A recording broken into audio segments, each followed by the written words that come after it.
Jamie, how are you? Good. Thanks so much for talking with me. Thank you for talking with me. I feel like everybody got a log line this season, but Kareem, what's in store for him this year on Flatbush? Well, he's just basically he's just about picking up the pieces. That's a running his business and picking up the pieces. That's the biggest part of what he's trying to do. Oh my goodness. I feel like he's such a good comedic break for this series too. Is it hard for you to come up with these improv lines when they do allow you to, or is it just a natural ability you have? Well, it's a natural ability, but the thing is it's more easier for when they just because they let me just flow but then they give me room to go. Okay, now go improv, but I can't improv when people tell me to improv. Improv is improv. Do you get like improv is like off the top of the head, make it. So I'm better with improv when I'm allowed to when I just improv. It's like someone saying, okay, tell me a joke, right? Exactly, on the spot.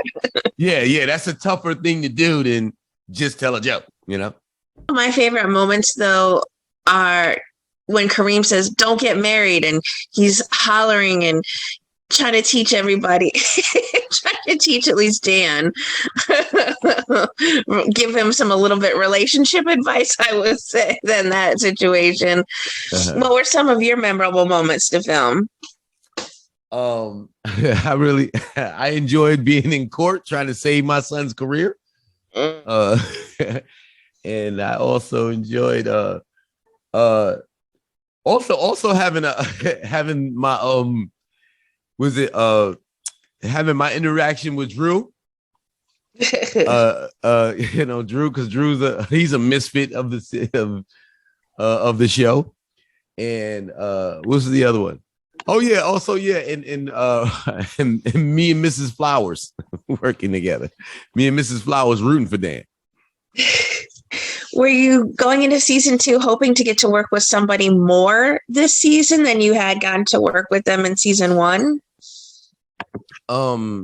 No, I don't. The only one I actually did say a scene and they made it happen, and that was Mrs. Flowers. I was like, I would like to see them together interact, and that happened inside the courtroom. So it was actually Yamanika.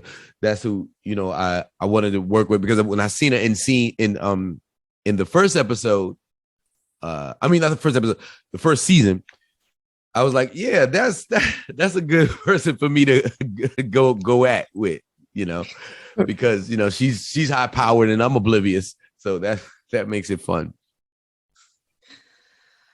You do have such great comedic timing, and I know you're a stand-up as well, but is that something that's just been a natural ability for you, or have you just innately been funny? Well, I was funny before stand-up, but that's the only reason I got into it, because I had to figure out something. I was like, I gotta, because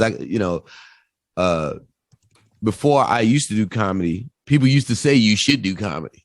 Like a few, like my friends, they should be like, you should do. Well, they didn't say comedy. It was like, because the only thing we knew was Def Jam. So it's like, they say you should be on Def Jam, And then that always like kind of like stayed in the back of my mind, And then one day, not one day, I kept getting fired from my jobs.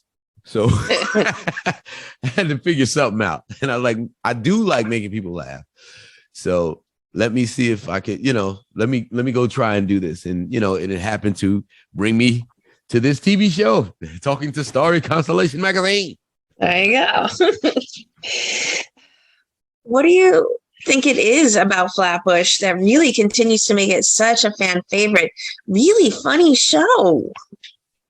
I think I guess the uniqueness of it and all the characters, and I think also that the characters represent different people, So, there's a teacher and their uniqueness, there's a teacher who's, going through his issues. There's an artist going through his issues. Mm-hmm. There's a father who's oblivious of everyone's issues, but yet trying to fix them. You know what I'm saying? So, but he's fixing them in the worst way, but yet feeling good about it. You know what I'm saying? So, So it's a supportive father who, also there's the the guy on the street. I just feel like it's a good representative of a bunch of different people in a world also that other people haven't really probably seen before, because there's other people who live, everybody got their little bubbles, right? And I feel like this is a look into the Flatbush hood bubble, so I just feel like that's what it is. Because we've seen we looked into the suburbs, we've seen the suburban bubbles, we've seen the mainstream or regular bubbles, but now we're in a Flatbush bubble with all these different characters, which makes it unique. Well, you're a part of social media. Do you enjoy all that fan feedback you receive to episodes with people who send you quotes and different pictures and GIFs and stuff like that while they're watching along? I love it. Last year was like Dad of the Year. It was like Dad of the Year. So that was the funniest one too. That was a funny one. Well, what would you like to say then to everyone who are fans and supporters of the wonderful work that you do on our screens, and when you do send us into fits of laughter during your comedy routines? I would like everyone definitely to check out the show. Definitely June 17th, right? That's when we do it. June 17th is streaming on Showtime, Hulu, Amazon Prime. And also, check out my my Facebook, Kareem Green 21. That's my my fan page. I don't really be on the regular Facebook so much, but Facebook, Kareem Green 21, and Instagram, same thing, Kareem Green 21. So that's where they could like see me do whatever it is I do on in my other. That's the other Kareem Green that they don't know about. Well, those are all of my questions. So thank you so much, Kareem, for sneaking in some time to talk about the work you do on this great show. I really do think that people tune in for the great bits of comedy, and you deliver it all so well. Thank you very much. I think they tune in for it all, because there's a lot of dramedy in there too.